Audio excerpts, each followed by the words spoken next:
నమస్కారం ETV news కు స్వాగతం. ఈనాటి ముఖ్యాంశాలు. ఆదాయ పన్ను చట్ట సవరణలకు లోక్సభ ఆమోదముద్ర. ప్రతిపక్షాల నిరసనల మధ్య మోజువాణి ఓటుతో బిల్లుకు మోక్షం. నోట్ల రద్దుపై విపక్షాల విమర్శలకు ప్రధాని ధీటైన జవాబు. బ్యాంక్ లావాదేవీలు సమర్పించాలని భాజపా ప్రజాప్రతినిధులకు ఆదేశం. పెద్ద నోట్ల రద్దు తర్వాత దేశవ్యాప్తంగా పన్ను వసూళ్లలో భారీ వృద్ధి. అన్ని నగరాల్లో 252% నమోదు. అగ్రస్థానంలో హైదరాబాద్. తెలంగాణలో ప్రభుత్వోద్యోగులు పింఛనుదారులకు శుభవార్త. నవంబర్ వేతనాల్లో 10,000 నగదు చెల్లించేందుకు ఏర్పాట్లు. కశ్మీర్లో మరోసారి పేట్రేగిన ఉగ్రవాదులు. నగ్రోటా సైనిక స్థావరంపై దాడి. 7 జవాన్ల వీరమరణం. 3 ముష్కరుల హతం. కొలంబియాలో ఘోర విమాన ప్రమాదం. 75 మంది దుర్మరణం. మృతుల్లో బ్రెజిల్ ఫుట్బాల్ క్లబ్ క్రీడాకారులు. 6 సురక్షితం.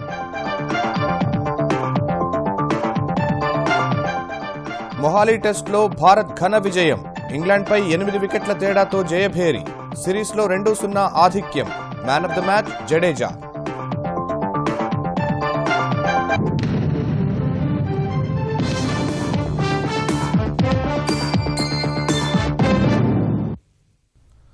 నల్లధనాన్ని రూపుమాపే లక్ష్యంతో పెద్ద నోట్లు రద్దు చేసిన కేంద్రం అక్రమ సంపాదనను వెలికితీసే చర్యలో భాగంగా లోక్సభలో ప్రవేశపెట్టిన ఆదాయ పన్ను సవరణ చట్టానికి ఆమోదం పొందింది. అప్రకటిత ఆదాయాన్ని బ్యాంకుల్లో జమ చేసిన వారు ఆ వివరాలను స్వచ్ఛందంగా వెల్లడిస్తే పన్ను జరిమానాతో కలిపి 50% వసూలు చేయనున్నట్టు ఆ బిల్లులో పేర్కొంది. ఇలా వెల్లడించే సొమ్ములో 25% వెంటనే చెల్లించనున్నట్టు ఆ బిల్లులో తెలిపిన కేంద్రం మరో 25% 4 ఏళ్ల తర్వాత ఇవ్వనున్నట్టు వెల్లడించింది. లెక్కలు చెప్పని డబ్బును ఐటీ శాఖ స్వయంగా గుర్తిస్తే 85% వరకు పన్ను జరిమానా వసూలు చేయనున్నట్టు సవరణ బిల్లులో స్పష్టం చేసింది. దేశంలో అవినీతి, నల్లధనం నిర్మూలనే లక్ష్యంగా పెద్ద నోట్లు రద్దు చేసిన కేంద్రం అక్రమ సంపాదనను బహిర్గతం చేసేందుకు నల్ల కుబేరులకు మరో అవకాశమిస్తూ ఆదాయ పన్ను చట్టంలో కీలక మార్పులు చేస్తూ సోమవారం సభలో ప్రవేశపెట్టిన సవరణ బిల్లుకు లోక్సభ ఆమోదముద్ర వేసింది. ఈ బిల్లుపై సమగ్ర చర్చ జరగాలని ప్రతిపక్షాలు ఆందోళన చేస్తుండగానే ఆదాయ పన్ను చట్ట సవరణ బిల్లును ఆమోదించాలని ఆర్థిక మంత్రి అరుణ్ జైట్లీ సభను కోరారు. అయితే పెద్ద నోట్లపై చర్చ జరగకుండా ఐటీ చట్ట సవరణ బిల్లుపై చర్చ జరగడానికి వీల్లేదంటూ పలు విపక్షాలు పట్టుబట్టాయి. నోట్ల రద్దుపై వాయిదా తీర్మానం, ఆదాయ పన్ను చట్ట సవరణ బిల్లును ఏకకాలంలో చర్చించాలని కాంగ్రెస్ పక్షనేత మల్లికార్జున ఖర్గే, టీఎంసీ ఎంపీ సుదీప్ బందోపాధ్యాయ సూచించారు. ఆ తర్వాత ప్రతిపక్ష సభ్యులు ఆందోళన మరింత తీవ్రతరం చేయగా వారి తీరుపై సమాచార ప్రసారాల శాఖ మంత్రి వెంకయ్యనాయుడు మండిపడ్డారు. సభాపతిని అవమానిస్తున్నారని ఘాటు విమర్శలు గుప్పించారు. వెంటనే వెల్ వద్దకు దూసుకెళ్లిన ప్రతిపక్ష సభ్యులు నినాదాలు చేస్తుండగానే సవరణ బిల్లుపై మాట్లాడిన ఆర్థిక మంత్రి అరుణ్ జైట్లీ నల్లధనం బయటకు తీసుకురావాలనే ఉద్దేశంతోనే ప్రధాని పెద్ద నోట్ల రద్దు ప్రక్రియ చేపట్టారని స్పష్టం చేశారు. సుప్రీంకోర్టు చెప్పినట్లు నల్లధనాన్ని బయటపెట్టే వరుస చర్యల్లో ఇదొక భాగమని పునరుద్ఘాటించారు. నల్లధనం వెల్లడితో వచ్చిన ఆదాయమంతా దేశ మౌలిక వ్యవస్థల నిర్మాణానికి వాడుకోవచ్చని వివరించారు. సవరణ బిల్లుకు ఆమోదం తెలిపిన తర్వాత నల్ల కుబేరులకు విధించే పన్ను, జరిమానాల వివరాలను జైట్లీ సభకు తెలిపారు. गैर कानूनी तरीके से पकड़े जाएंगे इस काले धन को बदलने के प्रयास में उन लोगों के ऊपर 60% टैक्स और उसके साथ साथ पेनल्टी के प्रावधान लगेंगे. कुल मिलाकर 85% टैक्स और हर्जाना लागू होगा. लेकिन कोई भी व्यक्ति अगर उस काले धन को बैंक में जमा कराता है और उसको डिस्क्लोज करता है तो 50% उसके ऊपर टैक्स लगेगा और उसके अलावा जो बकाया 50% होगा 25 उसको वापस मिल जाएगा, 25 उसको 4 साल के बाद वापस मिलेगा. कुल मिलाकर ये प्रयास होगा कि ये पैसा मुख्य धारा में आ जाए. अमीरों के पास काला धन था, वो गरीब के हित में प्रयोग होगा. इस कानून का ये उद्देश्य है. అనంతరం బిల్లులో 2 సవరణలను చేయడానికి ఆర్ఎస్పీ సభ్యుడు NK Premachandran, BJD MP Bhartruhari మెహతాబ్లను అనుమతించగా అప్పటికే ఆందోళన చేస్తున్న ప్రేమచంద్రన్ సవరణ ప్రవేశపెట్టడానికి నిరాకరించారు. మెహతాబ్ సవరణను మూజువాణి ఓటు ద్వారా స్పీకర్ తిరస్కరించారు. అనంతరం సవరణ బిల్లు మూజువాణి ఓటుతో ఆమోదం పొందింది. అప్పటికి ప్రతిపక్షాలు ఆందోళన చేస్తుండగా స్పీకర్ సభను రేపటికి వాయిదా వేశారు. పెద్ద నోట్ల రద్దు వ్యవహారంపై ప్రధాని నరేంద్ర మోదీ సమక్షంలోనే చర్చ జరగాలని విపక్షాలు పట్టుబట్టిన వేళ రాజ్యసభ వరుసగా 9వ రోజున కూడా ఎలాంటి కార్యకలాపాలకు నోచుకోలేదు. ఈ ఉదయం సభ ప్రారంభం కాగానే నోట్ల రద్దుపై చర్చ చేపట్టాలని, ఈ చర్చ సమయంలో ప్రధాని సభలో ఉండాలంటూ కాంగ్రెస్, తృణమూల్ కాంగ్రెస్, బీఎస్పీ సభ్యులు వెల్లోకి దూసుకెళ్లి నినాదాలు చేశారు. ప్రభుత్వం కఠిన వైఖరి అవలంబిస్తోందని విమర్శించిన బీఎస్పీ అధినేత్రి మాయావతి ప్రధాని మోదీ సభకు వచ్చి చర్చను పూర్తిగా వినాల్సిందేనని పట్టుబట్టారు. ఈ దశలో పెద్ద నోట్ల రద్దుపై చర్చ పూర్తి కాలేదని వెల్లడించిన కేంద్ర సమాచార శాఖ మంత్రి వెంకయ్యనాయుడు ప్రధాని కూడా వస్తారని తెలిపారు. ప్రతిపక్షాలు కావాలనే సభను అడ్డుకుంటున్నాయని విమర్శలు చేశారు. ఈ దశలో మోదీ సభకు రావాలని విపక్ష సభ్యులు మోదీ జిందాబాద్ అంటూ అధికార పార్టీ సభ్యులు నినాదాలు చేయగా పలుమార్లు వాయిదా పడిన సభ చివరకు రేపటికి వాయిదా పడింది. పెద్ద నోట్ల రద్దు నిర్ణయానికి ముందే భారతీయ జనతా పార్టీకి చెందిన కొంతమంది ప్రజాప్రతినిధులు ఇతర నేతలకు సమాచారం అందించారన్న ఆరోపణలను తిప్పికొట్టే ప్రధాని నరేంద్ర మోదీ కీలక నిర్ణయం తీసుకున్నారు. ఈ మేరకు పెద్ద నోట్ల రద్దు నిర్ణయం తీసుకున్న నవంబర్ 8 నుంచి డిసెంబర్ 31 వరకు జరిగే తమ బ్యాంకు లావాదేవీలకు సంబంధించి నివేదికలను పార్టీ అధ్యక్షుడు అమిత్ షాకు సమర్పించాలని భారతీయ జనతా పార్టీకి చెందిన ప్రజాప్రతినిధులను ప్రధాని ఆదేశించారు. ఈ మేరకు ఇవాళ జరిగిన Bharatiya Janata party parliamentary party సమావేశంలో సూచించినట్టు భేటీ తర్వాత పార్లమెంటరీ వ్యవహారాల శాఖ మంత్రి అనంతకుమార్ చెప్పారు. ఇదే సమయంలో సోమవారం లోక్సభలో ప్రవేశపెట్టిన ఆదాయ పన్ను సవరణ బిల్లు నల్ల కుబేరులు తమ నల్లధనాన్ని తెలుపు చేసుకునేందుకు మాత్రమే ఉపయోగపడుతుందన్న విమర్శలను ప్రధాని కొట్టిపారేశారని అనంతకుమార్ చెప్పారు. పేదలను లూటీ చేసి పోగు చేసుకున్న సొమ్మును తిరిగి పేదల సంక్షేమానికి ఉపయోగించాలన్న ఉద్దేశంతోనే ఆదాయ పన్ను సవరణలు తెచ్చినట్టు ప్రధాని స్పష్టం చేశారని అనంతకుమార్ వివరించారు. हमारा जो काले धन के खिलाफ संघर्ष है, जो इनकम टैक्स के लिए संशोधन ला रहे हैं, वो काला धन को सफेद करने वाले काम नहीं है, लेकिन गरीब से लूटा हुआ जो पैसा है वो गरीब कल्याण के लिए खर्च करने वाला एक पहल है। और जो हमने पूरा हिंदुस्तान को एक डिजिटल इकोनॉमी बनाना चाहते हैं और कैशलेस सोसाइटी बनाना चाहते हैं, उसमें सबका सहयोग का उन्होंने निवेदन किया। और जो प्रधानमंत्री गरीब कल्याण योजना बनेगी उसके तहत बिजली, सड़क, पानी, शौचालय, स्वास्थ्य सेवा, शिक्षा, ये सारे चीजों को गरीब तक पहुंचाने के लिए खर्च किया जाएगा। పెద్ద నోట్ల రద్దు తర్వాత దేశంలో నగదు రహిత లావాదేవీలు, డిజిటల్ ఆర్థిక వ్యవస్థను ప్రోత్సహించేందుకు చర్యలు ముమ్మరం చేసిన కేంద్రం ఈ విషయంలో ఎలా ముందుకు వెళ్లాలనే అంశంపై అధ్యయనం చేసేందుకు 6 ముఖ్యమంత్రులతో ఉపసంఘాన్ని ఏర్పాటు చేసేందుకు సిద్దమైంది. ఈ మేరకు ఆంధ్రప్రదేశ్ ముఖ్యమంత్రి చంద్రబాబు నేతృత్వంలో ఏర్పాటు చేసే ఉపసంఘంలో బీహార్ ముఖ్యమంత్రి నితీష్ కుమార్, మధ్యప్రదేశ్ సీఎం శివరాజ్ సింగ్ చౌహాన్, ఒడిశా ముఖ్యమంత్రి నవీన్ పట్నాయక్లకు చోటు కల్పించాలని భావిస్తోంది. ఆర్థిక మంత్రి అరుణ్ జైట్లీ వారిలో మాట్లాడినట్టు తెలిసింది. కాంగ్రెస్ నుంచి ఉత్తరాఖండ్, పుదుచ్చేరి ముఖ్యమంత్రులు హరీష్ రావత్, నారాయణస్వామిల్లో ఒకరిని ఎంపిక చేర్చుకోనుండగా ఈ అంశంపై ఆ పార్టీ నిర్ణయం తీసుకోవాల్సి ఉంది. వామపక్షాలకు సంబంధించి త్రిపుర సీఎం మాణిక్ సర్కార్కు అవకాశం ఇవ్వాలని కేంద్రం భావిస్తోంది. ఈ ఉపసంఘం దేశవ్యాప్తంగా నగదు రహిత లావాదేవీలు, డిజిటల్ ఆర్థిక వ్యవస్థను ప్రోత్సహించేందుకు చేపట్టాల్సిన చర్యలపై నివేదిక ఇవ్వాల్సి ఉంది. ఈ ఉపసంఘం డిసెంబర్ 2న తొలిసారి సమావేశమవుతుందని తెలుస్తుండగా ప్రధాని కార్యాలయం నుంచి ఉపసంఘం ఏర్పాటుపై ఇంకా అధికారిక ప్రకటన వెలువడాల్సి ఉంది. పెద్ద నోట్లు రద్దు చేస్తూ ప్రకటన విడుదల చేసిన కేంద్రం ప్రభుత్వ పన్నుల చెల్లింపులకు పాత నోట్లు అనుమతించడం వల్ల ఆయా ప్రభుత్వాలకు పన్నుల రూపేణా భారీగా ఆదాయం సమకూరింది. ఈ మేరకు కొన్ని గణాంకాలు విడుదల చేసిన కేంద్ర ఆర్థిక శాఖ పురపాలికల ఆదాయం గత ఏడాది ఇదే నెలతో పోల్చుకుంటే కొన్ని నగరాల్లో 2,500 రెట్లు వరకు పెరిగినట్టు పేర్కొంది. గతేడాది ఆ ఆదాయం మొత్తంగా 489 కోట్లు కాగా ఈసారి ఆ మొత్తం 1,722 కోట్లకు చేరినట్లు కేంద్రం తెలిపింది. ఈ క్రమంలో తొలి స్థానంలో నిలిచిన హైదరాబాద్ మహానగరపాలక సంస్థలో పన్ను వసూళ్లు 2,500% పెరిగి ఆదాయం 208 కోట్లకు చేరింది. ఉత్తర ఢిల్లీ మున్సిపల్ కార్పొరేషన్లో 2,434%, సూరత్లో 2,314%, దక్షిణ ఢిల్లీ కార్పొరేషన్లో 2,037%, రాజ్కోట్ పురపాలక సంస్థకు 1,275% వసూళ్లు పెరిగినట్లు వివరించింది. అహ్మదాబాద్ మహానగరపాలక సంస్థకు 187 కోట్లు, సూరత్కు 173 కోట్లు, కళ్యాణ్కు 170 కోట్లు, ముంబై మహానగరపాలక సంస్థకు 167 కోట్లు పన్నుల రూపంలో ఈ 21 రోజుల్లో ఆదాయం సమకూరినట్లు ఆర్థిక శాఖ తెలిపింది. దేశవ్యాప్తంగా ఇతర పట్టణాలు, నగరాల్లో కూడా గత ఏడాదితో పోలిస్తే పన్ను వసూళ్లు 252% పెరిగినట్లు అంచనా వేసింది. జమ్మూ కశ్మీర్లో మరోమారు రెచ్చిపోయిన ఉగ్రవాదులు 7 సైనికుల్ని బలిగొన్నారు. జమ్మూ నగర శివార్లలోని నగ్రోటా సైనిక స్థావరంపై ముష్కరులు ఉదయం దాడికి దిగారు. పోలీస్ దుస్తులు ధరించి భారీ ఆయుధాలతో లోపలకు ప్రవేశించిన 3 ఉగ్రవాదులు ఒక్కసారి కాల్పులకు తెగబడ్డారు. సైన్యానికి చెందిన ఫిరంగి దళం ఉండే స్థావరంలోని ఆహారశాలలోకి చొరబడి లోపలున్న 12 మంది జవాన్లను, 2 మహిళల్ని, 2 చిన్నారుల్ని బందీలుగా చేసుకున్నారు. అప్రమత్తమైన భద్రతా సిబ్బంది ఆహారశాలను చుట్టుముట్టి ప్రతిదాడికి దిగారు. ముష్కరులు గ్రెనేడ్లు విసురుతూ తూటాల వర్షం కురిపించగా జవాన్లు అంతే ధీటుగా స్పందించారు. ఫలితంగా 2 వర్గాల మధ్య కొన్ని గంటలు హోరాహోరీ కాల్పులు జరిగాయి. ముష్కరుల దాడిలో 2 సైనికాధికారులు, 5 జవాన్లు అమరులయ్యారు. చివరకు 3 ముష్కరులను మట్టుబెట్టిన సైనికులు ఆహారశాలలో చిక్కుకున్న 16 మందిని రక్షించారు. ఇంకెవరైనా ఉగ్రవాదులు ఉండొచ్చన్న అనుమానంతో గాలింపు చేపట్టారు. ఉదయం ఉగ్రదాడి ప్రారంభమైన వెంటనే స్థానిక అధికారులు ముందు జాగ్రత్త చర్యలు చేపట్టారు. నగ్రోటాలో అన్ని పాఠశాలలకు సెలవు ప్రకటించి జమ్మూ శ్రీనగర్ జాతీయ రహదారిని మూసివేశారు. అటు అంతర్జాతీయ సరిహద్దు వద్ద ఉగ్రవాదుల చొరబాటు యత్నాన్ని భగ్నం చేసిన సరిహద్దు భద్రతా దళం 3 ముష్కరుల్ని మట్టుబెట్టింది. ఈ ఘటనలో బీఎస్ఎఫ్ డీఐజీ మరో 5 భద్రతా సిబ్బంది గాయపడ్డారు. సాంబా జిల్లా రామ్గఢ్ సెక్టార్లోని అంతర్జాతీయ సరిహద్దు వద్ద అనుమానాస్పద వ్యక్తుల కదలికల్ని గుర్తించిన బీఎస్ఎఫ్ జవాన్లు వారిని అడ్డుకున్నారు. ఈ దశలో 2 వర్గాల మధ్య హోరాహోరీ కాల్పులు జరగ్గా 3 పాకిస్తానీ ఉగ్రవాదులు హతమయ్యారు. 1 జవాను గాయపడ్డారు. అనంతరం ఆ ప్రాంతంలో భద్రతా సిబ్బంది గాలింపు జరుపుతుండగా ఒకచోట పేలుడు సంభవించి బీఎస్ఎఫ్ ఉన్నతాధికారి, 3 జవాన్లు, 1 పోలీసు గాయపడ్డారు. క్షతగాత్రుల్ని ఆసుపత్రికి తరలించారు. ఐఈడీ పేలడం లేదా పాక్ వైపు నుంచి మోటార్ల దాడి జరగడమే ఈ ఘటనకు కారణమని అధికారులు అనుమానిస్తున్నారు.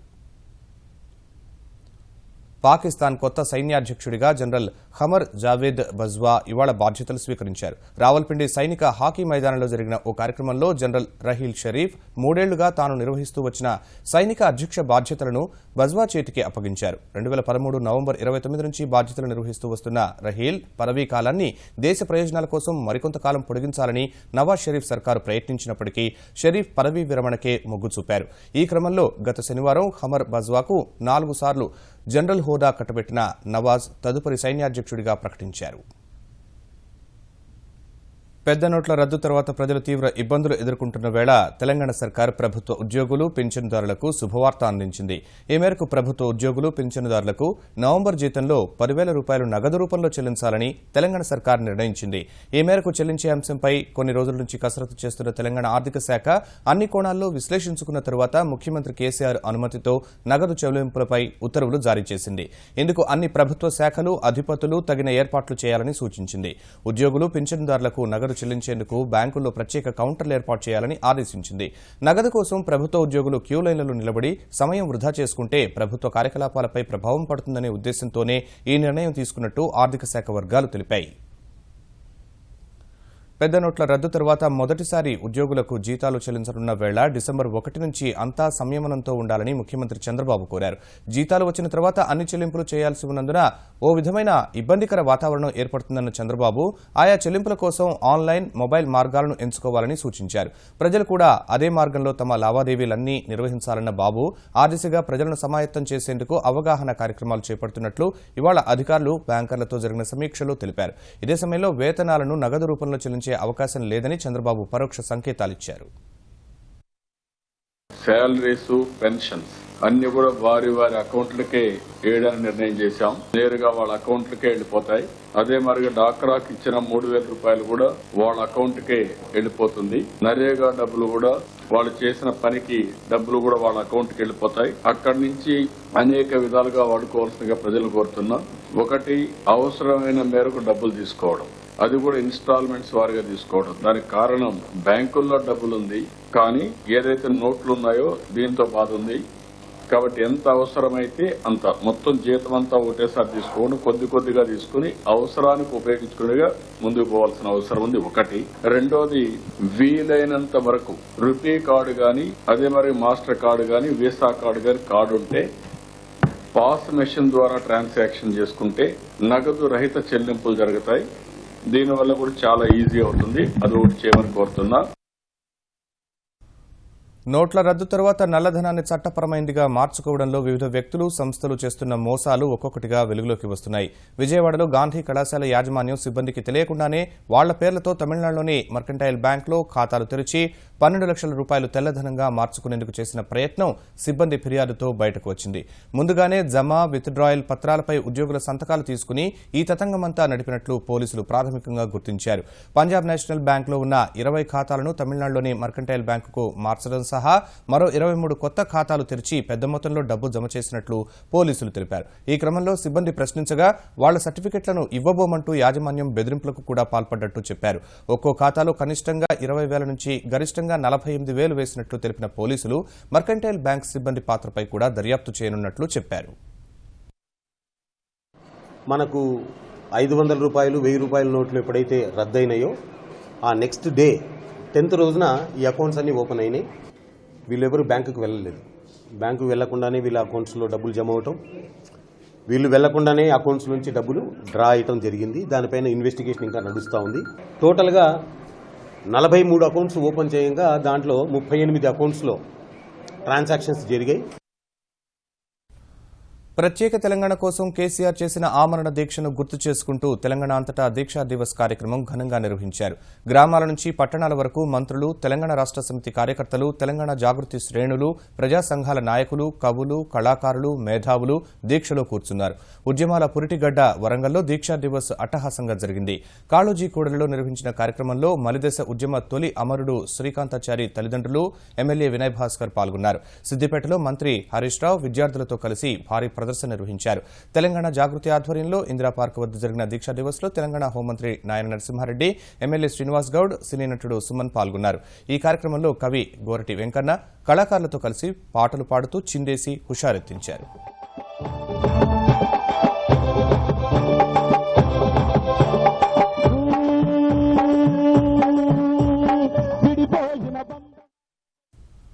తెలంగాణ రాష్ట్ర ఏర్పాటుకు కేసీఆర్ చేసిన ఆమరణ దీక్ష నాంది పలికిందని తెరాస ఎంపీలు అన్నారు. ఢిల్లీలోని తెలంగాణ భవన్లో దీక్షా దివస్ కార్యక్రమంలో పాల్గొన్న పార్లమెంటు సభ్యులు తెలంగాణ తల్లి విగ్రహానికి, జయశంకర్ చిత్రపటానికి పూలమాలలు వేసి అమరులకు నివాళులర్పించారు. నవంబర్ 29 రాగానే మలిదశ ఉద్యమం కళ్ల ముందు కదలాడుతోందన్న ఎంపీలు ఉద్యమంలో శ్రీకాంతాచారి ఆత్మత్యాగం, విద్యార్థుల పోరాటంతోనే తెలంగాణ సమాజమంతా జాగృతం అయిందన్నారు. ఉద్యమ సమయంలో రాష్ట్ర ఏర్పాటును వ్యతిరేకించిన వారే ఇప్పుడు ప్రజల్లో తిరుగుతున్నారని, వారికే ప్రజలు బుద్ధి చెబుతారని ఎంపీ కవిత విమర్శించారు. ఎవరికి వాళ్ళమే ఉంటాం, ఎవరి పని వాళ్ళే చేసుకుంటాం అనే సెల్ఫిష్ తత్వం ఇలా ప్రపంచమంతా కనిపిస్తున్నది. కానీ తెలంగాణ బిడ్డలు మాత్రం నా కోసం, నా ప్రజల కోసం మేము పనిచేస్తామని కలిసికట్టుగా పనిచేసినటువంటి సందర్భాన్ని ఆనాటి దీక్ష నుంచే ప్రారంభమైందని చెప్పి నేను బలంగా నమ్ముతా ఉన్నాను. ఏనాడైనా తెలంగాణ ప్రజల మంచిని కోరుకునేది, తెలంగాణ ప్రజలు బాగుండాలని కోరుకునేది నిజమైనటువంటి ఉద్యమకారులు. వారు చెప్పే మాటలు నమ్మండి, వారితో పాటు నడవండి. తెలంగాణ అభివృద్ధిని అడ్డుపడేటటువంటి శక్తులందరినీ కూడా అవసరమైనటువంటి సందర్భంలో ప్రజల దగ్గరుండి బుద్ధి చెప్పాలని, చెప్తారని చెప్పి నేను కోరుకుంటూ జై తెలంగాణ. ఇసుక అక్రమార్కులపై లక్షిత దాడులు చేయాలని తెలంగాణ గనుల శాఖ మంత్రి కేటీఆర్ అధికారులను ఆదేశించారు. ఇసుక అక్రమ రవాణాను అడ్డుకునేందుకు పోలీస్, రెవెన్యూ అధికారులు సంయుక్తంగా తనిఖీలు చేపట్టాలన్న కేటీఆర్ ప్రజలకు ఇసుక అందుబాటులో ఉంచడం, ప్రభుత్వ ఆదాయం పెరగడమే లక్ష్యంగా ఉండాలన్నారు. కొత్తగా నిర్మిస్తున్న బ్యారేజీల్లో ఇసుక తవ్వకాలపై జిల్లా కలెక్టర్లతో సచివాలయం నుంచి వీడియో కాన్ఫరెన్స్ నిర్వహించిన మంత్రి స్థానిక అవసరాల పేరుతో ఇసుక డంపుల్లోని అక్రమ నిల్వలను సీజ్ చేయాలన్నారు. తెలంగాణలో ప్రాజెక్టుల అవసరాలకు సరిపోయినంత ఇసుక అందుబాటులో ఉందన్న కేటీఆర్ దాన్ని టీఎస్ఎండీసీ ద్వారా వాణిజ్య అవసరాలకు సైతం వినియోగించుకోవాలన్నారు. గతంలో మిడ్మానేరు ప్రాజెక్టులో నీరు చేరడంతో ఇసుకను తవ్వి తీయలేకపోయామని గుర్తు చేసిన మంత్రి ఇలాంటి పరిస్థితి ఇతర ప్రాజెక్టుల్లో రావద్దన్నారు. ఈ మేరకు ప్రస్తుతం నిర్మాణంలోని ప్రాజెక్టులు, వివిధ శాఖల్లోని సివిల్ పనులకు అవసరమైన ఇసుక పరిమాణ వివరాలు గనుల శాఖ అధికారుల వద్ద ఉండాలన్నారు. టీఎస్ఎండీసీ అధికారులు కలెక్టర్లతో సమన్వయం చేసుకునేందుకు జిల్లాల్లో పర్యటించాలన్న కేటీఆర్ టీఎస్ఎండీసీ ద్వారా కొత్త ఇసుక రీచ్లు ఏర్పాటు చేయాలన్నారు. మహబూబ్నగర్ జిల్లా జడ్చర్ల సమీపంలోని మాచారం వద్ద ఘోర రోడ్డు ప్రమాదం జరిగింది. హైదరాబాద్ బెంగళూరు జాతీయ రహదారిపై రోడ్డు పక్కకు ఆగి ఉన్న కంటైనర్ను వోల్వో బస్సు ఢీకొనగా బస్సు డ్రైవర్, క్లీనర్ మృతి చెందగా 20 మంది గాయపడ్డారు. కేరళలోని ఓ ఫార్మసీ కళాశాలకు చెందిన విద్యార్థులు హైదరాబాద్ చూడడానికి వస్తుండగా ప్రమాదం సంభవించింది. బాధితులను జడ్చర్లలోని బాదేపల్లి ఆసుపత్రి, జిల్లా కేంద్రంలోని ఓ ప్రైవేటు దవాఖానకు తరలించి చికిత్స అందిస్తున్నారు. కొలంబియాలో పెను విషాదం చోటు చేసుకుంది. మెడెలిన్ నగరం శివారులో ఓ చార్టర్డ్ విమానం కుప్పకూలిన ఘటనలో 75 మంది మృత్యువాత పడ్డారు. లామియా ఎయిర్లైన్స్కు చెందిన విమానం 72 మంది ప్రయాణికులు, 9 మంది సిబ్బందితో బ్రెజిల్ సావోపోలో నుంచి బయలుదేరి మొదట బొలివియాలోని శాంటాక్రజ్లో దిగింది. తర్వాత మెడెలిన్ సమీపంలోని రియోనెగరోకు వెళ్తుండగా విమానంలో విద్యుత్ సమస్య తలెత్తిన కారణంగా ప్రమాదానికి గురైంది. దక్షిణ America football cup final match ఆడేందుకు వెళుతున్న బ్రెజిల్కు చెందిన చెపకోఎన్సే జట్టు సభ్యులు కూడా ఉన్న విమానం పర్వత ప్రాంతంలో కూలిపోయినందున సహాయ చర్యలు చేపట్టేందుకు ఆలస్యం జరిగింది. సముద్ర మట్టానికి 3300 మీటర్ల ఎత్తులో ప్రమాదం జరిగినందున తీవ్రంగా శ్రమించిన సహాయ సిబ్బంది 74 మంది ఘటనా స్థలంలోనే చనిపోయినట్టు గుర్తించారు. 7గురిని కాపాడిన వారు ఆసుపత్రికి తరలిస్తుండగా ఒకరు మరణించారు. సురక్షితంగా బయటపడిన వారిలో 4 ఫుట్బాల్ క్రీడాకారులున్నట్టు పోలీసులు తెలిపారు. పెద్ద నోట్ల రద్దును వ్యతిరేకిస్తూ విపక్షాలు తీవ్ర విమర్శలు గుప్పిస్తున్నా అధికార భారతీయ జనతా పార్టీ రాజకీయంగా తిరుగులేని రీతిలో సత్తా చాటింది. సోమవారం మహారాష్ట్ర పురపాలక ఎన్నికల్లో గెలిచిన కమలదళం ఇవాళ గుజరాత్ స్థానిక సంస్థల ఎన్నికల్లో ప్రభంజనం సృష్టించింది.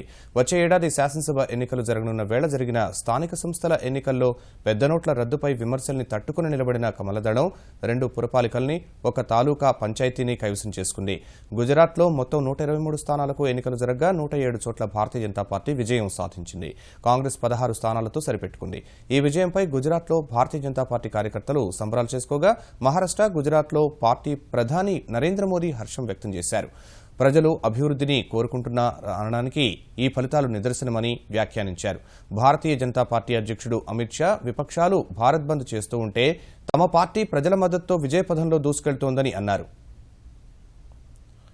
కాంగ్రెస్ అధ్యక్షురాలు సోనియా గాంధీ మరోసారి అస్వస్థతకు గురయ్యారు. జ్వరంతో బాధపడుతున్న ఆమెను ఢిల్లీలోని సర్ గంగారాం ఆసుపత్రిలో చేర్చారు. సోనియాను పరీక్షించిన వైద్యులు కొంతకాలం తమ పర్యవేక్షణలో ఉండాలని సూచించారు. కాంగ్రెస్ అధ్యక్షురాలి ఆరోగ్య పరిస్థితిపై ఆందోళన అవసరం లేదని ఆ పార్టీ వర్గాలు స్పష్టం చేశాయి.